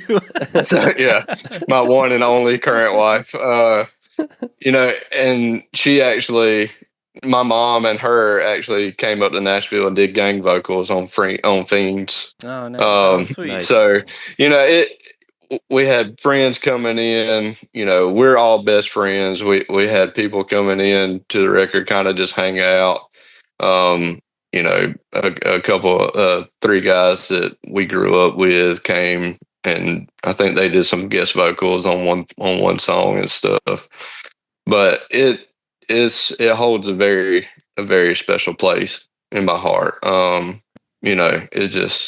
It's great. It reminds me of a great time with great people that I'll never get to do again to this extent, and Right. I'll never regret it either. That's awesome. I love that. Mhm. Watch Adam just say he wishes he never did it. Yeah, if I could take back anything in my life. No, I mean, honestly, Michael and Chris covered it exactly the way I would say it. I mean, the memories of doing the record, all of the people that were involved, that were so passionate about it, that helped us with it. I mean, we had Zambui come in and do like videos. I think they had us videotape some stuff. We did terrible like studio diaries. We hung out with all these different people in Nashville during that time, and we're trying to just like plug ourselves in, and there was just some cool memories around it. We went to this big Halloween party at Nathan Danzler's house, sometime in the mix of recording. Like, there was just so many cool, like, memorable things. I see you, Michael. Again, these inside jokes. Yeah, that night was a defining moment for the band. But there was just Michael mentioned some of our friends coming up, my wife coming up. It was that was an incredible year for us, but also it was an emotional year for all of us. And so I just as far as the experience, there's nothing like it that I've ever been through in life since. And then as far as the record, I love it. I mean, I can't say that I've really listened to Abandonment very much since we wrote Fiends. And after we recorded Fiends, to me, Fiends, even though I would say probably most of our fans don't agree with this, like, Fiends defines Chasing Victory for me. And it was like, it was our first step, like putting on our big boy pants and being professional band and like putting together an album that was not just a smorgasbord of like 2 years of pre-production demos and label influence and all this other stuff. It was just us being a band, touring with each other, writing music, the five of us, and then going into a professional studio with an incredible engineer and producer, and getting to put in, having a budget, and all the stars aligning. It was an incredible experience, and I still listen to the record today. I still love the record. I've told you this. I said this earlier on the podcast. Like I'm a big critic of my own voice. I don't like my own voice very much. But I think in Fiends, like I started to find things about my voice that I liked, and so I was capitalizing on those. And so yeah, it was just all around an incredible experience, a fun album, and just got to write it with the best dudes in the world. Honestly. That's the best. That's awesome. That's always my Love favorite that. when I hear that from people. Okay, I'm going to do our little outro real quick, and then Chris, I know you got to go. Thank you, guys. Yeah, thank you, gentlemen, so much for coming on the podcast. We have had an incredible time. Thanks for coming on to talk about Fiends. And I'll say, for people listening, if you enjoy this, we have more nonsense like it at our Patreon at patreon.com/ChurchJamesNowPodcast. And of course, from all of us here, the CJN crew, may all your favorite bands stay together, and peace out, Monfreres. Church Jams now. All right. Peace out. Well, Chris, hey, thank you guys so much Thanks for, so much for for letting me do Chris. this. This was awesome. So much Thanks fun. for roping these guys in. And we'll only All talk right. minimal shit Yeah. about you as soon as you're gone. No, please. I think you're going to get the real information once I leave. So all You're right, not, I'll see you guys. I promise we're not going to talk about how you look like the Dave Chappelle playing a white news reporter. That's great, Michael. Well, you heard it first. He's not going to talk about it. So thank you. Yeah, I yeah. appreciate you mentioning you won't talk about it. All right, I'll see you guys. Appreciate it. Have a good night, man. See you, Chris. See you, man. Thanks again. So how about that Chris guy? What a loser! Oh my god, I know. Wow. Just the worst. Now he can really talk Glad about he's it. gone. Yeah, well, Oh, Creedom. I did have a question about just like fan perception between the two records, because I feel like at least a lot of fans are vocal about how much they love I Call This Abandonment, but then like the more and more people I see like online commenting, like it seems like everyone's like, no, we all like love Fiends more. Like we all think Fiends is like the better record. Like where does the fandom fall from your experience on like your two records? So to me, it feels like yes, Fiends has more fans that I don't know how to say this without sounding pretentious or rude, but Just go for the it. ones that are diehard Fiends fans know music. The ones That makes that sense. are diehard Abandonment over Fiends are the loudest. that makes sense. okay. I like So, From my that. perspective.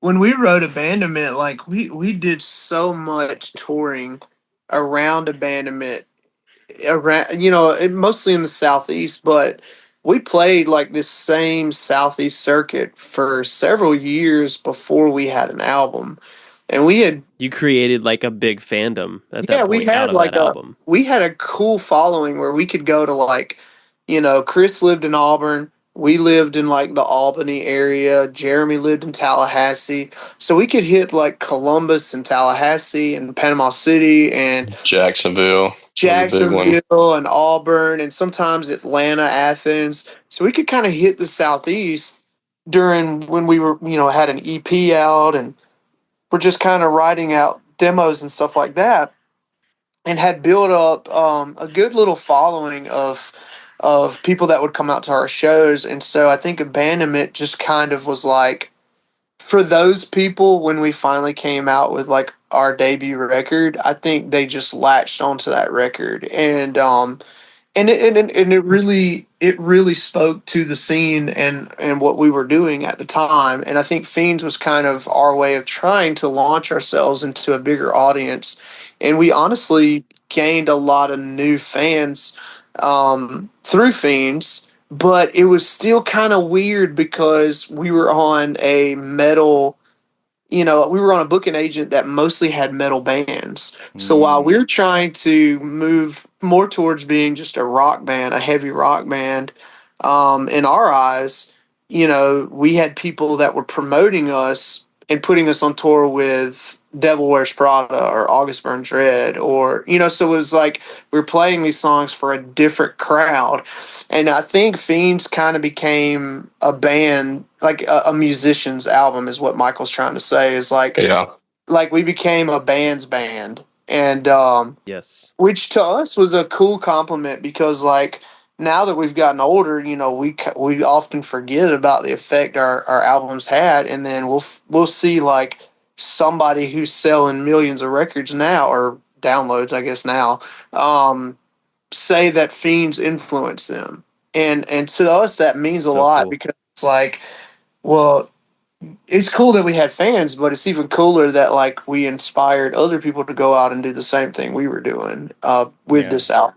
So yeah, I think it was kind of Fiends was more of a band's band album. I don't know if I'm saying that right. And then Abandonment was more of a just kind of the anthem of the scene that we were in, that we had toured so diligently at the time. Yeah, that makes sense. Thank you for saving Right. me, Adam. That was a much better explanation. No, I knew exactly what you were trying to say. And it's really, I don't think we knew it at the time, but I think now that we've gotten older and we've seen like, kind of an outsider's perspective of what people think about these records, we've kind of realized that they had a different effect than maybe what we originally thought. Do you guys know? Do you guys have any information on? Because were both records on Monoverse Stereo? They were. Yes.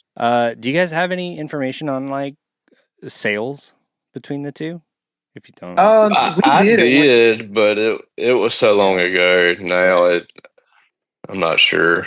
I know that we had a deal with Best Buy where they bought like 10,000 copies of Fiends, and then they had planned to order. They had sold out of those 10,000 copies, but we broke up, and so after we kind of announced that we weren't going to be touring anymore, Best Buy didn't reorder. And it was kind of during that time where it was a unique time in the industry where Best Buy was extremely important for bands because they were counting your sound scans. For some reason, there was a way that Best Buy was able to give you a little extra bump in your sound scans at the time. So, like, if they sold 20,000 records, it might show up as like 22 or 23 or something. I don't know why, but Best Buy had some kind of deal worked out where they could give you a little bump. And so it was really important that we got in with Best Buy, but then also at the same time, everything was transferring to digital downloads. yeah. And so, record sales for Fiends weren't that great, but then since then, the downloads have been great. Yeah. And much better. And so it came out at a weird time in the music industry. And but I think that they both probably did equal to each other, similar to each other. Abandonment had a little bit more time to, be out there on the market. So it might have done a little better. Yeah, Abandonment definitely had more support from us. Because when we released Abandonment, we were going out 12, 13 weeks, coming home for 2 weeks, and going back out for another 12. I mean, yeah, we were religiously touring that record. I will say the last thing that I saw was our for Fiends, our Kazaa and LimeWire downloads were just unheard of how high they were. The LimeWire is great for sound scans. Kazaa, yeah. Kazaa. What a fascinating relic you just brought up. That's awesome. It may or may not be a video. Coincidentally, we're responsible for a lot of people's computers crashing. Truth. I can very No, much that's relate. funny. When you were talking about the supporting, I remember Chris was talking about like how kind of everything like kind of ended kind of abruptly with the band, like after the record came out and not touring and supporting it. It's funny because we we talked to Aaron Newberry, and he mentioned how like he was like about to join the band. Had like this tour with August Burns Red, and then just like, right. oh, never Yeah. mind, Oh, the never band's mind. breaking up, and he's like, oh, almost. Oh, Darren Dewberry. That's We my had this. favorite story. We had this thing where we never called anybody by their real name. So Aaron was always Darren, Darren. and we did some recording with this the guy that recorded Jesus Freak. His name was Lou, I think. We called him Leon the whole time, and he was like, I remember one day he was like, "You do know my name is Lou?" I was like, "Yeah, whatever, Leon," and just go like walk out of the room. Well, the story with I love Darren is, the audacity. Mhm. oh Of, yeah. like, Well, it's kind of like Ron Swanson. You know, if you're getting too chummy with me, I'm going to call you by the wrong name. yep. That's so But effective. the Darren was Darren. I'm still calling him Darren. Aaron was such a great guy, and he came out on tour with us, and he was actually meeting up with a band that he was joining, and so he asked, could he hitch a ride with us out to California? And so he hitches a ride with us, and then it doesn't end up working out with that band that he is trying out for. And so he calls us back up, and he's like, hey, you know, we had another guy out with us selling merch at the time. And for whatever reason, that guy went home a little early. And so Aaron was like, hey, it's not working out. You know, could I join back up with you guys? And we're like, actually, you know, we could use a merch guy. So Aaron came out with us and started selling merch. But then he just like, we hit it off with him so well. He started doing guitar tech for us. And then, you know, we realized what a great musician and singer he was. And he was a young guy, and he was really like enthusiastic about music. And so he knew us so well. We toured with him so well. He was such a great musician. At some point in time, Michael came to us and said, hey guys, you know, with my dad passing away, I think it's time for me to go home and be with my family and take care of some matters at home. And so the first thing we said was like, well, you know, let's call Aaron and see how things, you know, see if he'd be willing to take Michael's place. And so we call Aaron, and he's just like ecstatic about it. Like he's like, "Mom, you know, Jason Bigger." You know, we can hear him talking to his mom in the background and stuff. And so we were just so elated that he was so elated. And I think like maybe a day had passed, and we really were just not. We were sitting with the idea of not touring with Michael, and Michael did all the driving, but also Michael is very humble about his role in the writing of our music. But Michael played a role in just the calmness and maturity of our band. And I know Michael's probably laughing at me saying he's mature. But for real, like Michael brought an adultness to the band because we were all very immature. And Michael took care of a lot of the business things, and he took care of the equipment, and he just made life on tour a lot more comfortable and relaxing. And like we knew with Michael at the helm, like we were going to be okay. Right. And so it just, the idea of not having Michael there was not settling well with the rest of us. And so we decided we were going to break up, and we realized we had to call Aaron and let him know. And so, Listen, so we Darren, called. we're sorry. It's We not were you, like, it's us. yeah, Aaron, we know we just made your dreams come true, but sorry, we're breaking up now. If you actually called him Aaron, that's probably how he knew something was up. Yeah. Call me by my real name. Something's wrong. Excuse me, Aaron. Are you sitting down? Bummer. I've got one quick question that has been driving me nuts this whole time, and I kind of feel like it's going to be like, yeah, I don't know, I'm not sure. So it's fine if this is just a big old wash, but I'm really, really curious. Do y'all know where the scream came from in Wolves? At the very end of Wolves, there's the breakdown outro. Michael right? And there's knows. all the crazy Michael distortion, knows. the feedback happening. And then there's a scream, and it is beautiful. The way that it was like mixed, and even the, you know, that whole breakdown section is delicious. But that scream is like the cherry on top, and I gotta know where it came from. So I don't, we all laugh about it when we play now and mess around, but I always try to find some next weird noise on my guitar. That's actually me screaming into the pickups. Amazing. Oh. Yeah. Amazing. It was a happy accident. Yeah. Yeah. That's so cool. How long did you try before you got the one The that perfect one. made it? Yeah. One. Okay. No way. That's an old rebel yell, dude. Respect, man. Just going through Respect. effects and everything. And you're like, no, it needs a little more gain on the overdrive for my screen. Oh man, when we were recording Abandonment, I think I still have hearing issues today because we were playing we were recording one of the songs. I can't even remember what it was. It was like track 7 or something, but it's got like tons of feedback and crazy noises and all this kind of stuff. So we had the amp turned all the way up, and I was like, I wonder what it would be like if I get in the sound room, like go in the tracking room. And so I'll go in there. Of course, I'm 17. No No earplugs, no nothing. Oh, yeah. And I'm standing in like a 5x5 room with a 412 cab playing the breakdown in death that wish. song. And so every time there's no music, it's just just like just crazy noises.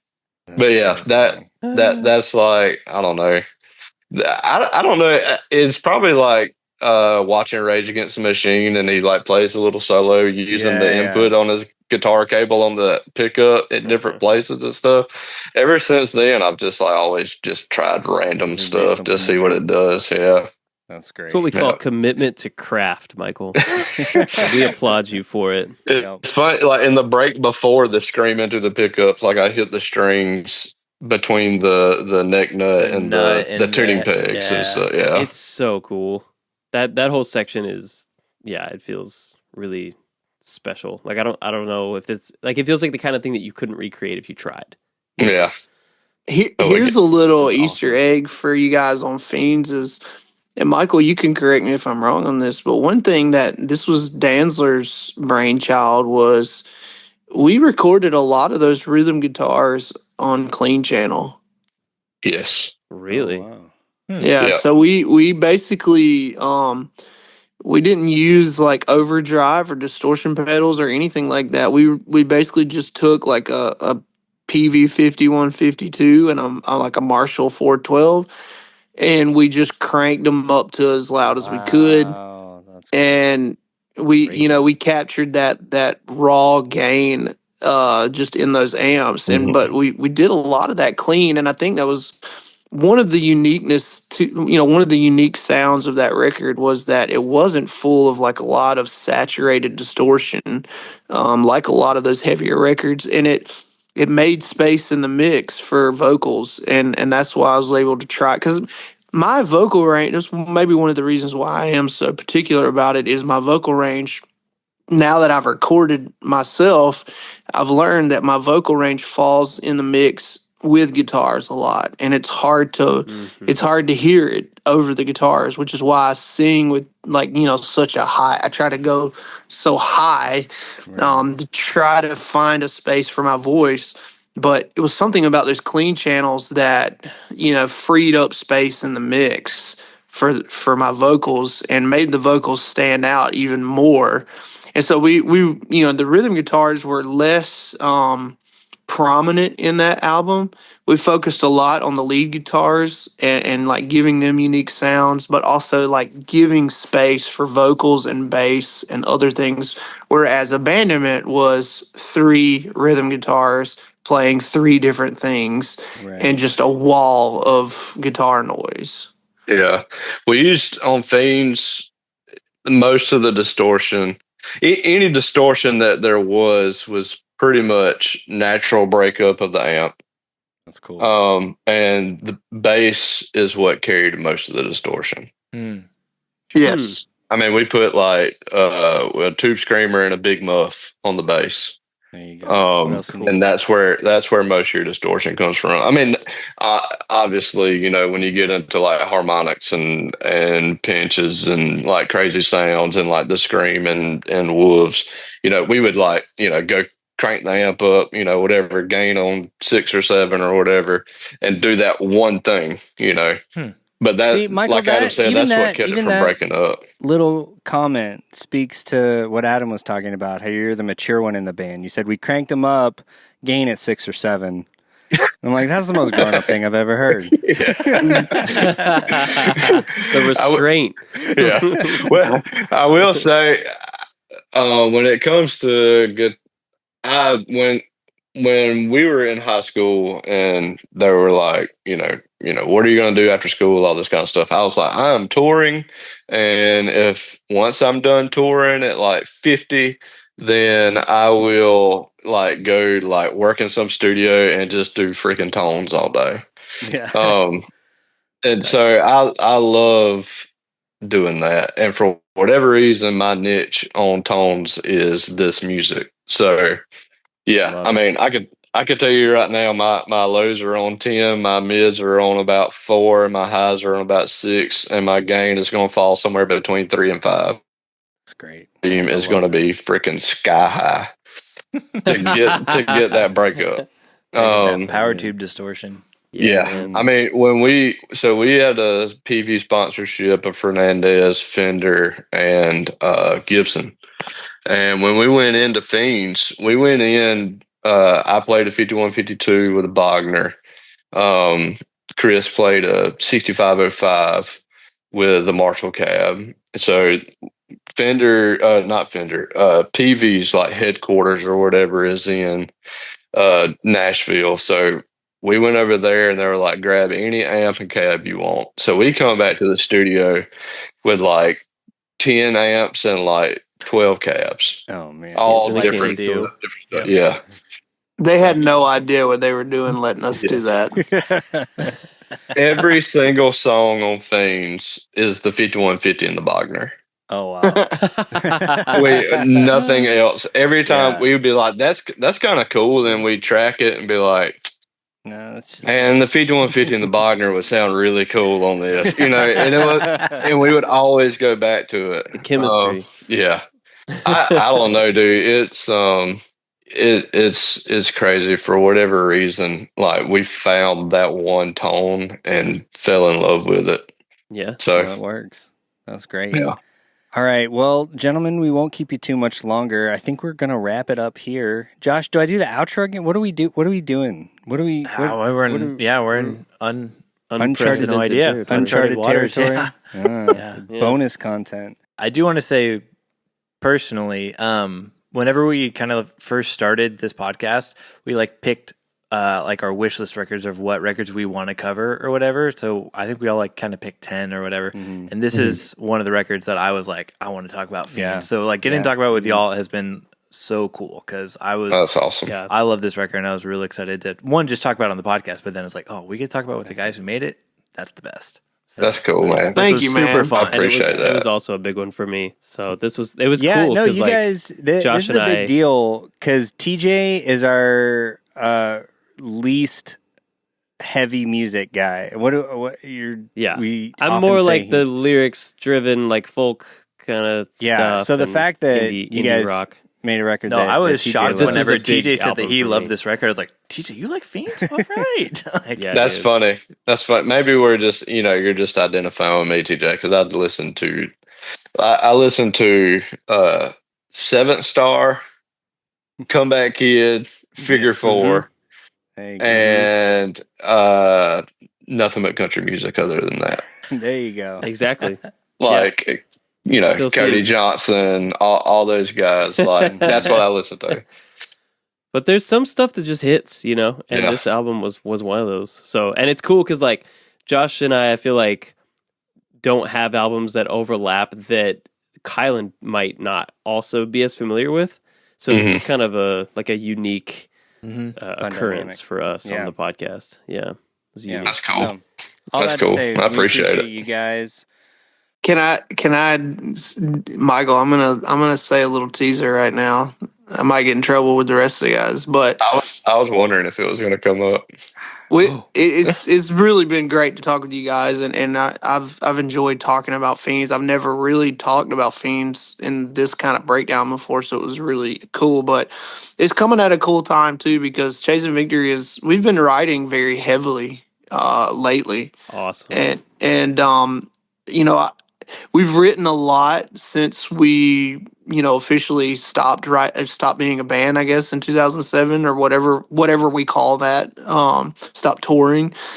But there's never been as much energy behind our writing as there is right now, and so it's kind. I mean, even though we're all apart, I'll definitely say there's something unique about this little period right now for Chasing Victory, because I think what we're writing is it's really good. It feels kind of like the time when we were writing Fiends. Like we're all kind of like, okay, there's, before when we've wrote in the last, 10 or 15 years, one or two of us will like it. It won't really resonate with the rest of the group.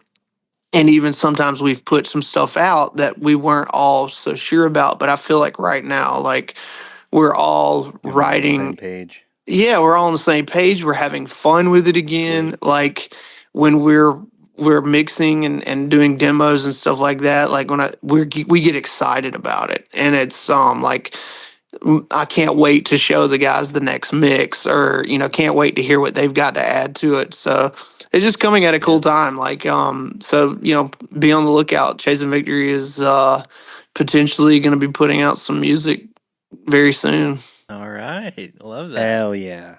Love to Hell hear yeah, that. let's go. Love the CJ That's and awesome. scoop. And I'll give you this much little tidbit.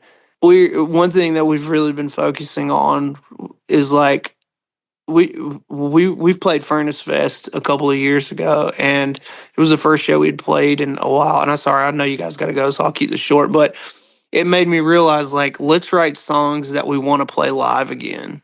And because we had Yeah. such a fun time playing that show, and everything that we're writing right now translates live so well. Like they're high energy. It's kind of like going back to what Chasing Victory started out doing. So it's pretty cool. That is awesome. And I Very cannot That's exciting. really wait exciting. to hear the Bare Naked Yeah, Ladies track. pumped. Yeah. Chicken to China, the Chinese chicken. All right. Well, we won't keep you guys any longer. I know, TJ, you got to go too. So thank you so much Yep. for your time, gentlemen. Yeah, thank yes, y'all this so was much. great. I so appreciate it. Have a great night. And hopefully we'll talk to you guys again soon. Awesome. Yeah, Thank you, it'll be guys. fun. I'd love to have you back. Yeah, thanks for having us.